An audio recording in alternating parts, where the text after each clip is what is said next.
23 नवंबर को इथोपिया में एक भयानक वोल्केनिक एक्सप्लोजन हुआ। लगभग 12,000 साल की रिकॉर्डेड हिस्ट्री में पहली बार यह हाइलिग नाम का ज्वालामुखी फट गया।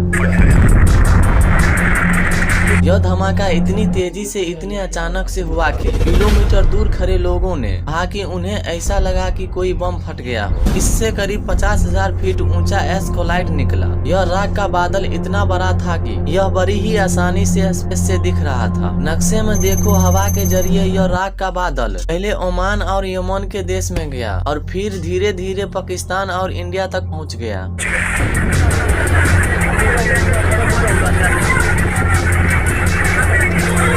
इसी की वजह से दिल्ली में कई सारी फ्लाइट्स भी कैंसिल हुई, क्योंकि इन बादलों के आसपास फ्लाइट्स को ऑपरेट करना बहुत रिस्की होता है। इन एस्कोलाइट्स में बहुत छोटे छोटे पत्थर और कांच के पार्टिकल और क्रिस्टल होते हैं। अगर यह किसी भी हवाई जहाज के इंजन पर लग जाए तो बड़ी ही आसानी से उसके इंजन को बंद कर सकते हैं। ऊपर से एरोप्लेन के शीशों पर ये छोटे से लेजर ब्लेड्स की तरह काम करते हैं।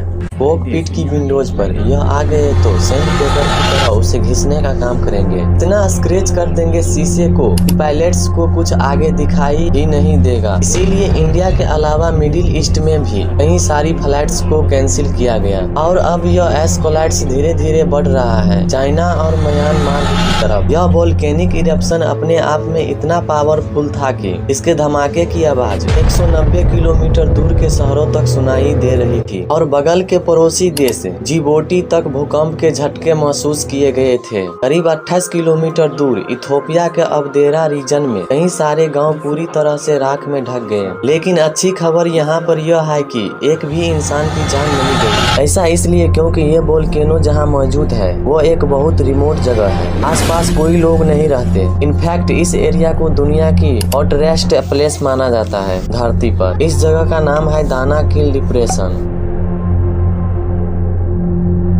यह पूरा एरिया नक्शे पर देखिए सी लेवल के नीचे आता है। यहाँ का तापमान अक्सर 50 से 55 डिग्री क्रॉस कर जाता है। बारिश लगभग ना के बराबर होती है। साल 2005 में तो इथोपिया के इस रीजन में अचानक से एक बहुत बड़ा क्रैक भी देखने को मिला। एक 60 किलोमीटर लंबा फीचर जमीन के अंदर 10 दिन के अंदर फॉर्म हो गया। फोटो देखो, इसकी बड़ी ही कमाल की है। यहाँ पर लोगों को भी खड़े हुए देख सकते हो और स्केल इमेजिन कर सकते हो इस गड्ढे का क्या है। लिटरली कॉन्टिनेंट का बंटवारा होते हुए यहाँ पर हम रियल टाइम में चीजों को देख पा रहे हैं। इसी वीडियो देखने के लिए हमारे चैनल को जरूर सब्सक्राइब कीजिए।